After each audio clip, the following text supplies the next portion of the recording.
if you look at Lamborghini, the way Lamborghini markets their product, they do not pay TV shows to market their products, because they know anybody that wants to buy a Lamborghini, anybody rich enough to buy a Lamborghini, will not be sitting his ass down watching a television, right? So when you understand where your target market would be at, these guys go to art galleries, these guys go to exhibitions to actually shill out what they have. The new edition of Euros, the Lamborghini Euros, was not actually shared on a television show. It was not shared on a podcast. It was not shared on a big TV screen, a big national TV, because they know their audience won't be lazy around sitting down watching TV, right? So understanding where your audience would be, that is where, if you go surround yourself around people that want to hear you speak, then definitely you would speak. But if you've not built value yet, and you are going to go and surround yourself around persons that more time does not want to care about what you have to say, and more time do not even understand what you have to say, and more time does not resonate with what you even have to say, right? No matter what you are saying, no matter how it makes sense, if it does not make sense to me as your consumer, I will not consume what I do not like. I will.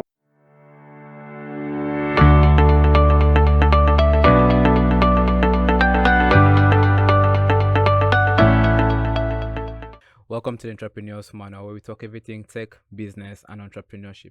Due to popular demand and the rising interest of Web3 among the Gen Z space, today we'll be discussing everything Web3, from airdrops, terminologies, lingos, and best practices.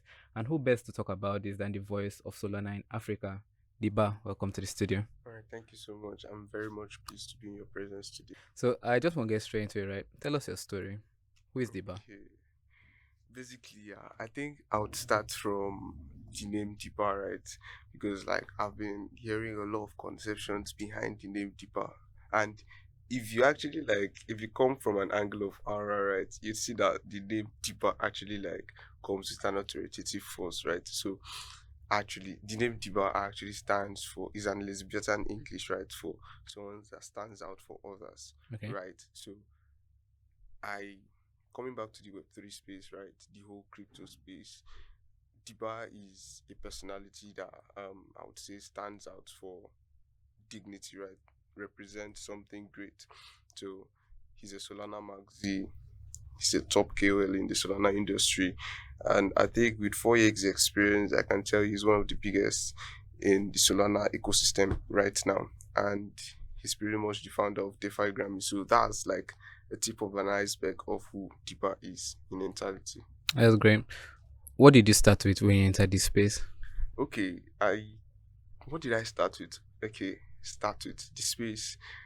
I'm a forex trader, right? Okay. So I would say when I came into this space, I was let me evolve. I always say on the normal space that Web3 is all about evolving, right? So I was let me evolve into a Web3 kind of forex trading. Okay. Now I now saw that in a decentralized ecosystem, right, though forex is still sanctified in a way, but if you look at a decentralized ecosystem, trading forex does not really allow you to leverage on other opportunities, right? Okay. So I needed to start off with something that I could do so expertly, and it is already clear I'm an avid speaker, and I love talking about what others are building, right? Okay. I love building. I like talking about things that people are building.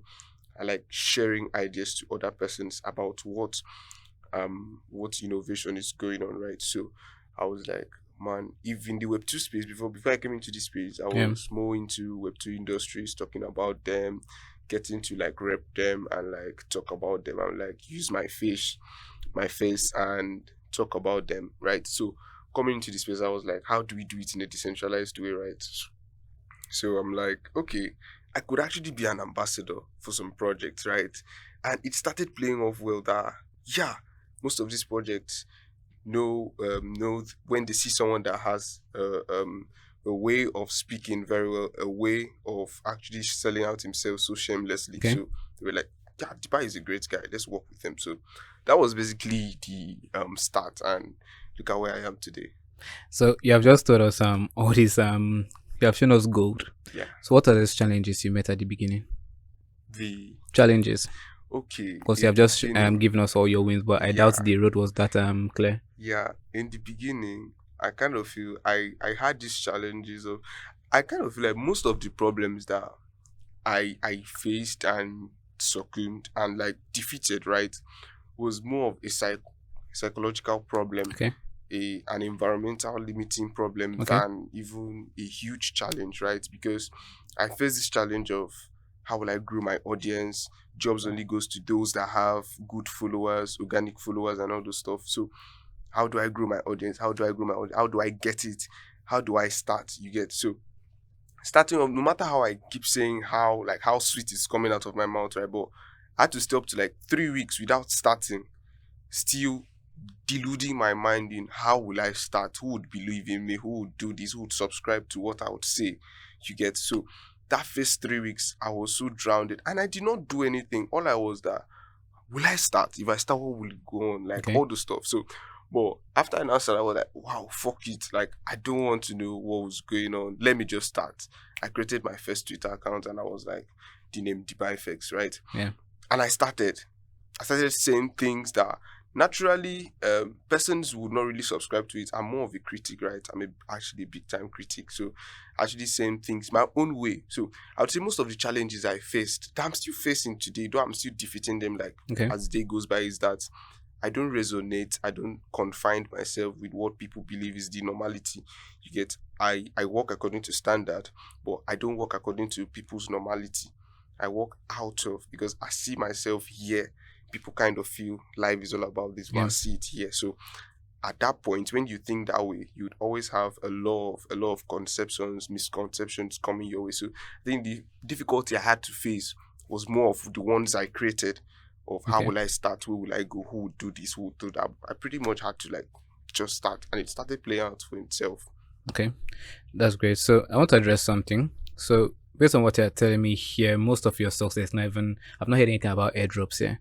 But now Yeah. newbies coming into this space, they have this misconception about like Web3 is about airdrops Okay. because that's what's creating buzz in the internet right now. So what are these major misconceptions in Web3? Yeah. I kind of feel like it's because it's actually like a new thing that came out from the whole tap swap. I think Notcoin, Notcoin. airdrop, and all those stuff. So, but basically, yeah, when I started off crypto, I actually started as an airdrop guy. Okay. But not the way guys are doing it this way, bro. When we were doing airdrops, we know how we grind for airdrop. Before you say something is airdrop, you work your ass out for it, right?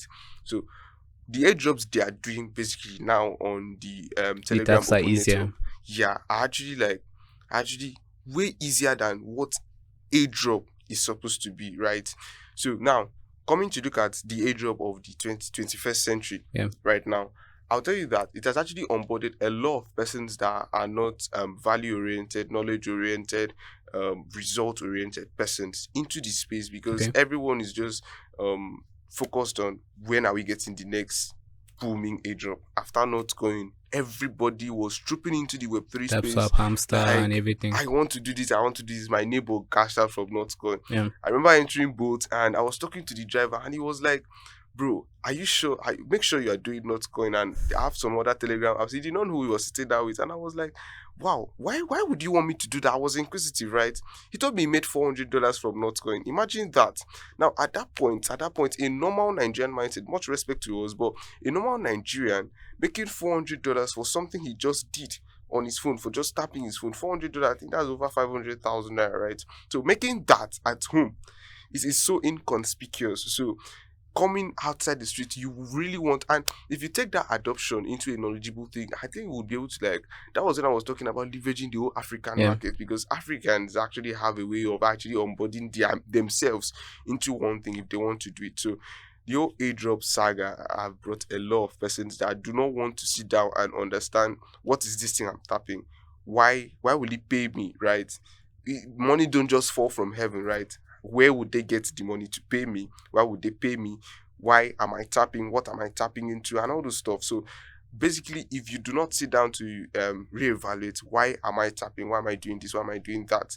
Because at that time, if we are to do into an airdrop, if I'm to jump into an airdrop, I basically know who shared it, why I'm actually doing it, when it would be listing, why what would keep pushing me to do it. Not basically, back then nobody knew, okay, my neighbor just cashed out from his airdrop, so I'm doing this one. No, it wasn't always like that. So at this point, the charge would be that you go back, sit down, ask yourself, what is this stuff I'm doing right? You can still be doing it right. Though I don't tap, but you can still be tap. You can still be doing your shit as long as you are convenient with it. But at least if you have the knowledge of what you're doing, it would give you more passion to even do itself. So that's just basically the Okay. So I've just said that you don't partake in airdrops. So what is Web3 in particular? Because I based on what you're saying, airdrops is just like a small segment, right? it's just a segment of it. So what is the main idea of Web3? So Web3 is more of an evolving ecosystem from the normal Web1, Web2 space coming into a decentralized ecosystem, right? So Web3 can be called like the decentralized ecosystem for anything decentralized, right? Yeah. Jobs that are decentralized, ideas that are decentralized, ecosystems that are decentralized, blockchain that are decentralized, infrastructures that are decentralized. They all build on the Web3 ecosystem. So it's just like creating a whole new world where there is no boundary, there's no subtle control, there's no rigid control, there's no authoritative watch out for actions that are happening on that particular ecosystem. So that's basically like a layman's knowledge to what Web3 is. Okay. So someone coming into this Web3 space, they start hearing things like DAOs, blockchain, Web3. They hear NFTs, tokens, and what are so. What are all these things? What is Lingos? What do they mean? Okay, so that was what I was talking about, the knowledge aspect of Web3, right? Because if you come into this space, trust me, most knowledgeable guys in this space have a niche, have a thing for mentioning most of these linguas to confuse you that you do not even understand what you do, and it's just making sense. You're just nodding your head, wow, this guy makes a lot of sense, but you do not understand all the lingua franca of this system, right? So like he mentioned, DAOs are decentralized autonomous organizations. So just like I said, everything around the space have this mentality that this shit is decentralized, right? If I'm seeing a granite on the space, I have mentality that it is actually decentralized. Organizations like non-profit organizations, your normal NGOs in the space is being called DAOs, right? Now, objectives of NGOs are these. Now, it is not controlled by government. DAOs, these are the same objects. So everything is just pretty much around your understanding of how to evolve your normal knowledge of what real world assets, real world knowledge, real world infrastructure are. When you evolve it back, you now know, okay, this is what it is on the Web3 space. Like I said, NGOs are NGOs in the Web2 space. DAOs are NGOs in the Web3 space, right? Then we have blockchain. Blockchain are like a whole infrastructure that you'd say, should we call it bank structures in Web2, in Web3 is now called blockchain, right? So there are a lot of things that are not actually new. If you sit down and look at it, you see that these things are not actually new. They are just being evolved. Both the persons, the language, the ideas, everything is just being evolved into a decentralized ecosystem, right? So at the end of the day, you just need to familiarize yourself. So if it is called this in Web2, how is it called? It's called that in the decentralized ecosystem. So that's just basically about Okay. the franca. So before we get into the top niches in Web3 that are beginner friendly, Okay. I want to address something. So based on what you're just saying, things in Web2 when they come into Web3, there's just a slight change, but it's still the same kind of concept. But as a marketing professional, I've come to understand that Web3 marketing is quite different from Web2. So in Web3 we use SEO, we use video marketing, we use content marketing, we use social media marketing. So how is the marketing space in Web3? So fair enough. Before I started Web3, right, I was an affiliate marketer at ClickBank, right? Okay. I think I stayed there for over a year working at ClickBank. I was making good sales, like mad money. I think that's where I made my first good money from ClickBank. So now, all the ideas I gathered, like I said, is more of an evolving space, right?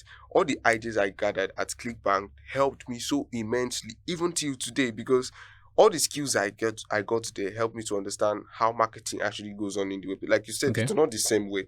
Now, marketing is always about the objective, the destination, the result. It's all about result in marketing. So nobody markets for the fun of it. They market to get to an objective. So now, what is the objective in doing it in a Web2 space? This is what you want to attain. The objective of marketing, what would we use? The objective of marketing a laptop in a Web2 space might be to gain massive sales, right? To gain people to come buy what you're raise popularity of the product. Yes, to bring the brand to be extinguished, right? Now come back to a Web3 space. a Web3 space, like I said, anything there is actually decentralized. The Okay. product they are actually decentralized. We're talking of tokens here. Yeah. Tokens can be called products, yeah.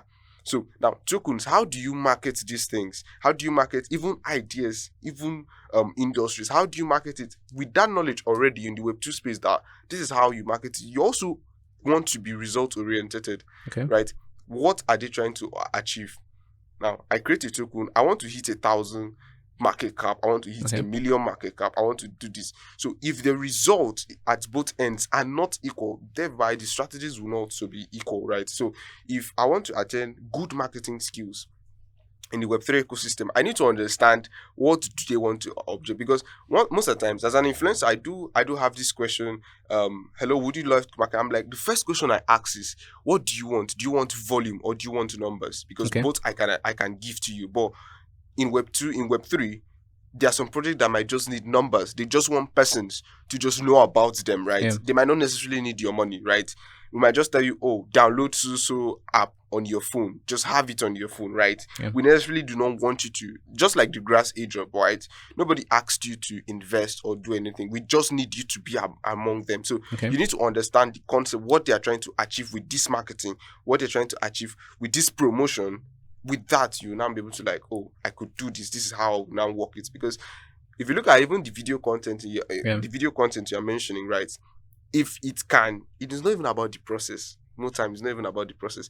If it can actually like hit that destination, if it can hit your goal, if it can help you achieve that, then you can actually use it. It's more of an So the main idea of marketing in Web3 is value based, Yes, and that's when getting the that whole result. concept of airdrops came in. Definitely. Oh, that's great. So now coming to the most profitable niches in Web3 that are beginner friendly. Tell us about that. So there are actually two ways to that.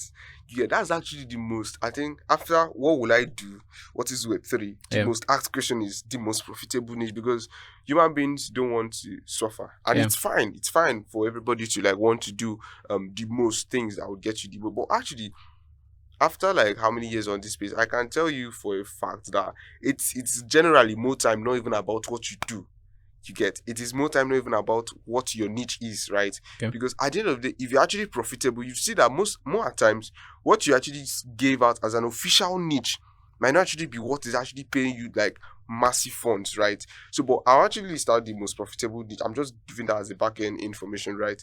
The most profitable niche I would say for me would be first, there are friendly roles like ambassadorship roles, there are community moderation roles, there are community management roles, I think there are designing roles, there are other roles that is more time about what do you do, what skill do you have, writing gigs, whatever you do. There are people that sing.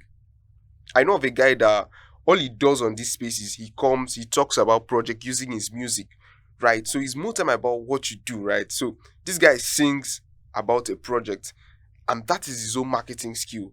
So it's more time about a niche that is surrounded around your passion system, right? A niche that is surrounded about it, because there you can actually build niche around anything you are, right? Be you a singer, be you a dancer, be you a dancer. Like I said, I know of a lady also that dances to promote project. I posted something on my WhatsApp status, I think yesterday, when I was talking about a project I worked for that actually hired Kenyan dancers. This guy came from Kenya, Ethiopia, and they were dancing to promote that token. And for an hour of 24 hours, Pepe.com actually did better than I will even share it out on my spaces. Sincerely, you get, they were just dancing bare chest, and they were dancing to promote that. So you see, you can actually like surround this niche. This whole niche stuff is all about surrounding it around what you do. You can actually build a niche of what you do. So basic stuff is just know that the easiest ones, no easy niche, but actually the easiest ones that are getting saturated are like the community moderation, management of communities, designers, writing gigs, ambassadorship gigs. So those are the like easily found ones. Yeah, I joined your space yesterday and you were talking about how whatever you were offering in Web2 is what you should bring into Web3. So now having a niche is not even the main issue. Definitely. How do these people get their foot in front of the door? How do they find these opportunities? So I kind of feel like more time you can actually get a niche, and yeah, you don't actually find the opportunities. Like I mentioned on that space, that it's just like a farmer going to the bank to go look for his supplies, right? It's just like a banker coming to the farm to come look for job. You get, so more time, like 75% of the time is always about misplaced job opportunities. It's always about misplaced pitching skills. It's always about where you are actually pitching for, like where you are looking for the job, right? You understand that you are a graphics designer, but you are situating yourself in a place an ambassador is supposed to hunt, right? So more time is all about where you are actually putting out the hunt. Now, I will not just be that speaker that will tell you theoretically, this is how you do it, this is where you actually are doing it this way, you're actually doing it. Like I said, I'm a critic, but yeah, this is how you can actually do it right. Get to know your niche. Ask yourself, who are my target audience? Because more time, everybody on this space is trying to sell out something. Whether you're trying to sell out your value, you're trying to sell out your design, your write-up, your moderating skill, everybody's trying to sell out something. Understand that first. Now ask yourself, where's my target audience? When you understand that the persons that want to pay you for this gibberish you're actually trying to offer at that point, this is where they are.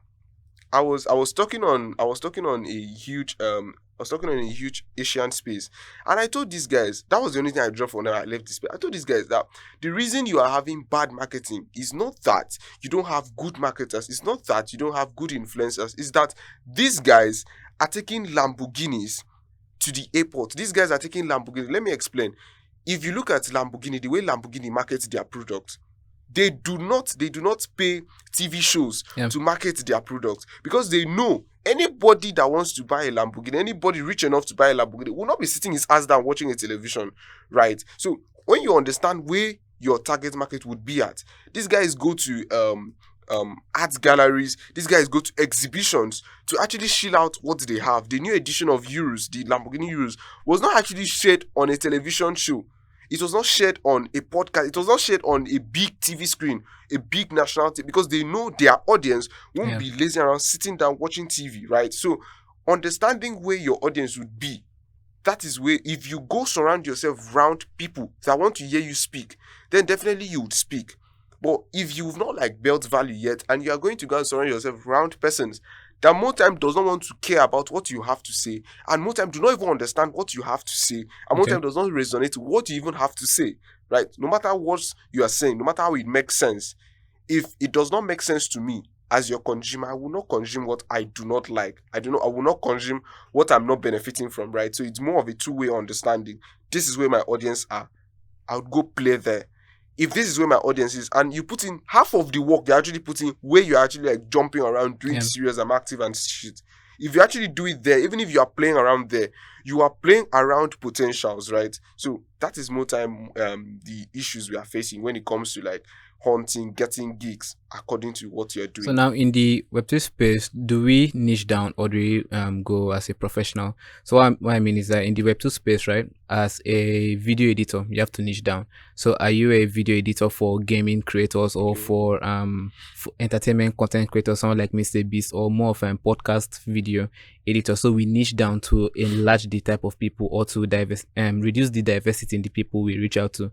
But in the Web3 space now, at least what I keep seeing is that one person wants to learn everything. Definitely. Yeah, Web3 developer, you're a smart contract developer, you want to be an auditor, you want to be community manager, they're learning everything. So is it advisable to niche down or to be general, open source? It goes in two ways, right? Because if you look at, like, let me use myself. I actually have 7 blockchain skills, right? I'm a designer myself, I'm a dev.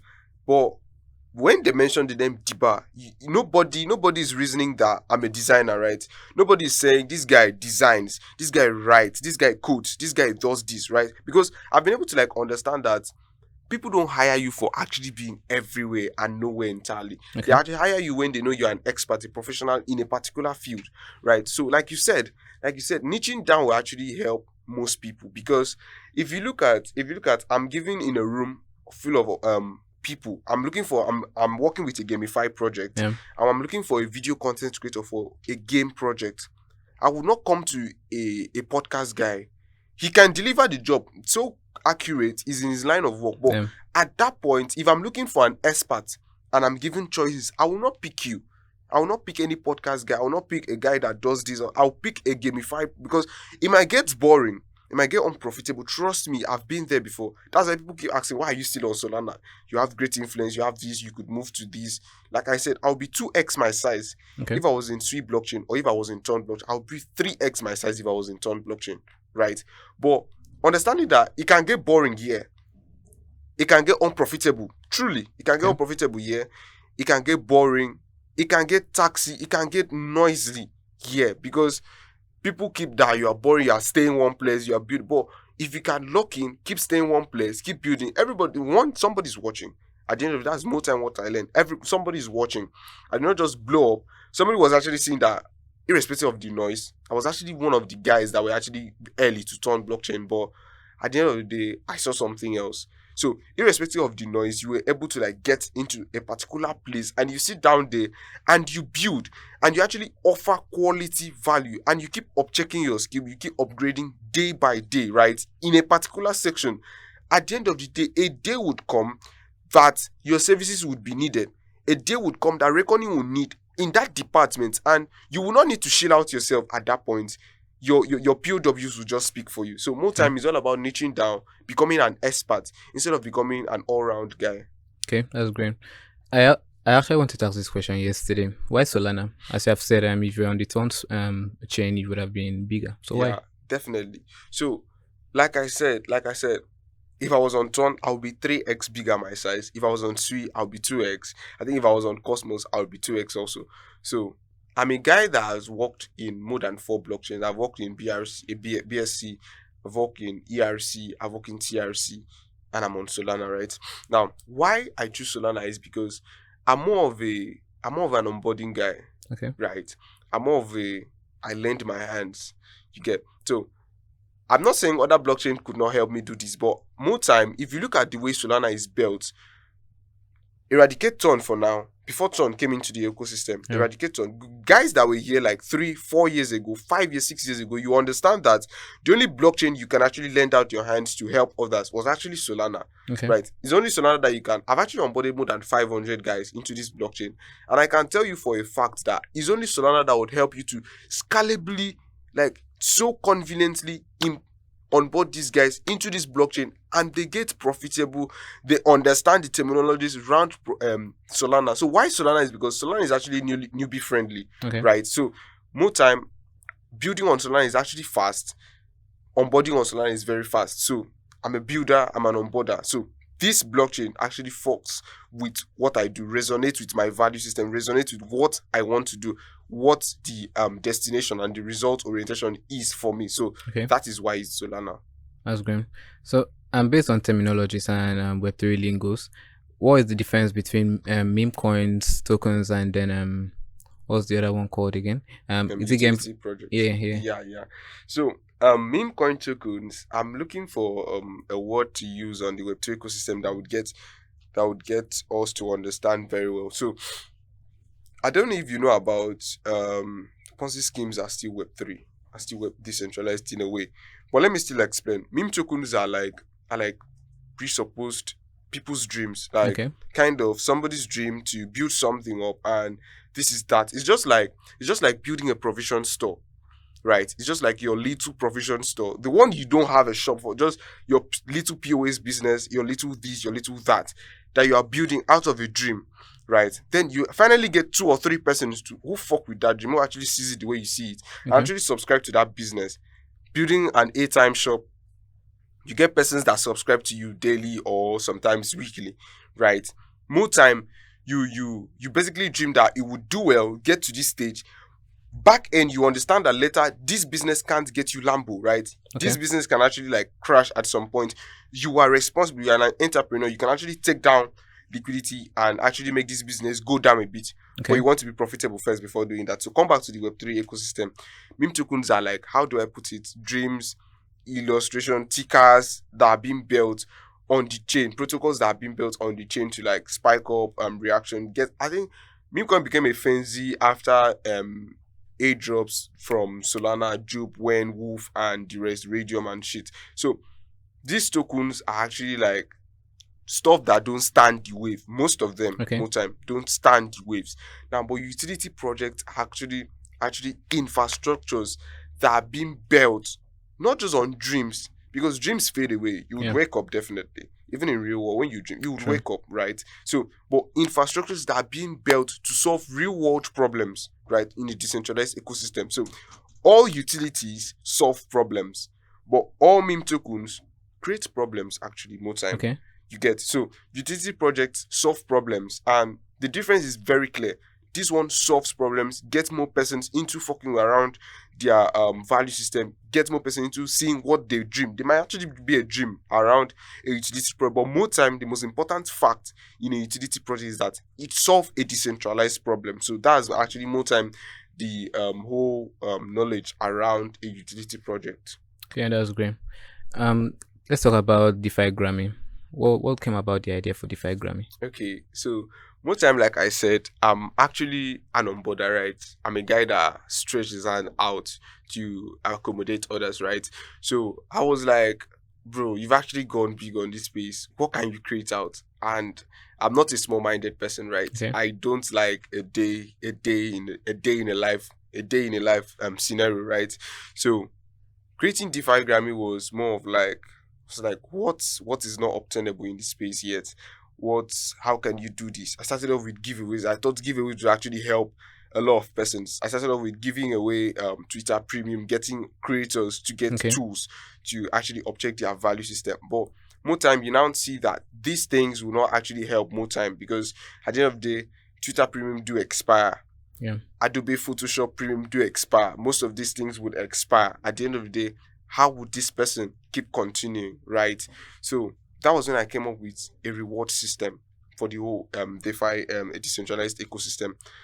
I came up and I was like, how about we take the idea from the musical Grammy scenario Okay. and come back to a decentralized ecosystem and build this shit up and get to actually reward these guys that are actually putting in the work. Bro, you need to see guys that are putting great content. Like I said, I don't know how to write. Most of the content being published on my page are from my content writers. More time, you look at these guys write, these guys create good video content. More time, they are like passionate skills that these guys do exhibit, and you're like, how can I reward this guy? This is mad. Yeah. Like, this is mad talented. But you look at what is limiting him is audience, right? Lot of persons that should get these guys paid are not around this audience orientation, right? You see a video content creator, right? He creates passionate videos, and more time, if I sit down, I kind of imagine this guy doing this for this particular brand. Okay. You take a picture of Mona Lisa to a church. It won't be sacred. At the end of the day, may I rate it like $2, $5, right? You take it into a public building, it might be rated say $1,000. But you take it to a museum, it might rate it over $1 million, right? So that is the value proposition. You take a video content creator where he's not supposed to be, no matter how well he's doing, he will not be appreciated in that space, right? So now I was like, how do I solve this problem? It's not just about shouting out to this guy on my page. My page alone might not really give him what he needs, right? Okay. More time. So it's not just giving him a shout. I can actually build out an infrastructure that sees them, rewards them, give them more time the audience. And DeFi Grammy is all about a reward organization that give creators audience to what they are doing, right? Okay. You are a writer, we award you best writer of the season for a particular content, a particular consistent thing you've been able to do. It stands out as a statue of what you've done, that anybody, maybe you are pitching, or maybe anybody comes around you. I think DeFi Grammy is now partnered with more than 7 projects that are ready to hire anybody that wins a segment from us to work with them. You get to, that's more time the dream. That's more time the dream, but it's actually actualizing, because we are like, oh, let's reward these guys. We can't reward you with just money. You get money is liquidity. Yeah. So it to get liquidized, right? So we can't just recognize you with just money. We can actually build an audience. We can actually build something that stands for you. We can actually get you global relevance with our brand. And I can't just do it as an influencer. I can build an infrastructure that gets to see these guys, award them, clap hands for them, not just clap hands, give them a badge, right? We're building a badge system for these particular creators and tell them, wow, you are the best for this season, and make it like more of a competition. So global relevance is being intrigued into DeFi Grammy. It's not just like an African stuff, right? Okay. We're talking of awarding blockchains here. We're talking of awarding projects here. We're talking of awarding protocols, awarding infrastructures that are being decentralized on the Solana ecosystem, right? So DeFi Grammy is just here to appreciate the creators that are doing things the right way, that are not getting more time, not getting the audience they need. So DeFi Grammy is more about give them this audience, give them this relevance, introduce them to global projects that are ready to resonate with what they have going on with their skill. Okay, that's great. How do you the Web2 space is large. Yeah. There are a lot of talented people out there. So how do you find people who are worthy of this awards? Yeah, definitely. I'm working, even though I work round the clock, I Yeah. will not definitely be able to find out these guys. So I have more than 11 guys that are actually gurus in different blockchains. Okay. Because I kind of feel like I would know the best content writer in Solana, right? I would know the best guy that is doing video content on Solana blockchain, but I would not know who is doing that on Ton. I don't know who is doing that. So we divided this shit to blockchains. So I'm working with 11 scouts that are going out there to put out the work, but it's not still enough, right? I think the first session I tried it and I saw that it was not just enough. It's just of like 42% of the whole problem. Okay. So I needed to like announce it on the account. If you see a creative idea, whatever you do, don't just wait for somebody to chill out. Oh, DeFi Grammy, come check this guy out. It's good. Yeah. Whatever you do, you want to put out a video content, it would not harm you to just tag DeFi Grammy. Okay. You get. So more time I had to take the work upon myself to go through the account, go through everybody that is being tagged to us, right? So you get to tag the account, tell us, oh, I'm building a particular testnet, I'm building a software, I'm building an NFT on this particular chain. You might not necessarily call DeFi Grammy to come check it out. You just tag us and we'll look at it. So more time, even though the scout do not do the work, even though the scout do not find you, we will actually find you because we are on the lookout at your page. Because if you follow us, tag us to most of your projects, you see a great thing on the blockchain, you are surprised, you are like, perplexed, wow, this guy, I've not seen this before. You tag us, we're like, wow, credible, this guy needs to be awarded for this. You get. So we're all about awarding great inventions, and we do that by actually like allowing these guys chill out themselves, allowing these guys talk about what they do so rigorously, right? At the end of the day, we get to reach out to this guy. Oh, you do this, and we've seen your work rate, we've seen you do this, we've seen you maneuver this work, and we think you are eligible for the DeFi Grammy, where you now stand for competition, you now stand for a voting system whereby the audience, the whole audience of the whole city gets to choose the best creator in that particular niche. Okay. So we are boiling down to over 21 niche, right? So it's not just about the best this, the best that. Your niche is There's actually categories. there. Yes, your niche is actually there. Everybody is being carried along. Yeah. So Okay. that is basically it. That's great. To wrap it up, there's this fun question I wanted to find out yesterday. Okay. Why a PFP? Okay. So basically, more time, I will tell you two reasons. The general reason and my own personal Okay. reason behind mine, right? General conceptions is that people is a decentralized ecosystem, right? The reason you would use your face for a social brand, a Web2 brand, your Facebook, your Instagram account, is because you want to be represented by that face, right? Facial recognition will represent you by this. You want to be represented pictorically by this particular picture, right? You want this picture to serve as what person see and like, oh, this is what this guy resembles. Now, more time, why decentralized personas use PFPs? More time you see it's actually NFTs, is because they want to be represented by this particular NFT. They want you to know that, oh, they fuck with this particular dream, right? Let me give you an example. You go to my profile right now, you see I'm flying a retarded cousins, Okay. right? Now, only Solana Maxis fly that. Solana Maxis fly Retardio and Digots, right? I want you to come to my page. You know that this guy is not just an African, he's not just a Solana Maxi. This guy is actually an OG on this chain, right? Before you fly Retardio, you should be on the chain for over 5 years. Okay. So now, that is all about like first impression.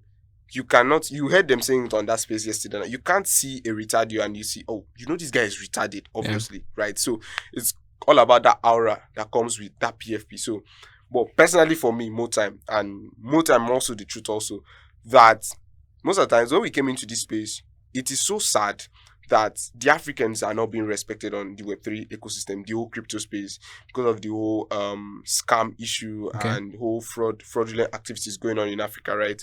So at that point, I did not want to start explaining that I'm a good person. I didn't want to start explaining that I'm an African, but I'm an honest person. I didn't want to start explaining that, yes, I'm African, but I could actually do better. Yes, I'm African, but I actually have ideas that could help you solve this problem, right? So more time, I needed to fly a PFP, right? When I started, I needed to fly a PFP. So flying this PFP, I got to work with brands that never wanted an African. Like more time, I think Kenji was surprised when first day, I think it's just this year I doxed. When I saw that I've attended a global relevance, I've solved a lot of problems, worked with more than 50 Solana projects. And I'm like, if I dox myself now, you cannot sack me. You can't take me off your job just because I'm African at this point. Because you've seen what I've done. You've seen there are a lot of POWs that are there. Kenji reached out to me, hello, wait, Debar, you are African. Bro, we can't believe it. I'm like, you guys underrate Africans. That's why more time, it's not even about my religion, my race, my this, my that, my tribe, and all those shit. It's not about what can I offer, what problem am I solving. So more time, I did not fly mine. I did not come out to say, oh, this is my face. Why? Because I understood the kind of racism that was on the space when I started. I think a lot of times when I even speak on spaces, it got revealed, right? So more time, I was not accepted very much into the Solana ecosystem because I was an African, right? So it was when I started seeing like making global relevance that I was like, fuck it, I can actually show out my real face. If you do not like it, you go solve that problem, right? So more time is always about racism. That is why basically most people don't like using their faces. They like going on under the shadow of a PFP or an NFT on the decentralized ecosystem. That's very great. I'm quite sad that that based in Africa, that's the reason most people use. Because when I was talking to Richie, that's the exact same thing. He said that you just need to do it so that there are some opportunities that will pass you by. Because they don't want to work with you because of an idea they have about Africans. And I think that's very, very sad in that space. So last question before we close up. You said you are now an employer of, I will not call it label. An employer of creatives. So what did you look out for when working with your team or when choosing your team? All my team members, they have one thing in common, right? These guys don't think just about the now, right? I'm someone that I'm always thinking 16 steps ahead, right? Before I say A, I'm already thinking after this A, an A would be A that would A, right? So my team members are actually people that they don't think about the now. These guys can come up with creative ideas that would solve real world problems. So what I actually look out for are persons that are not limiting themselves to this African mentality. There's this thing CTNG has that would limit yourself to think about what you can do right now, how you can get profitable right now, and this. So my team members are actually people that are striving for global relevance. They don't just want to be known as Aisha of Web3 in CTNG, Aisha of this in NG. They don't just want to be known around the African ecosystem. So I'm looking for creative, not just a professional. You can be a professional in a local ecosystem, right?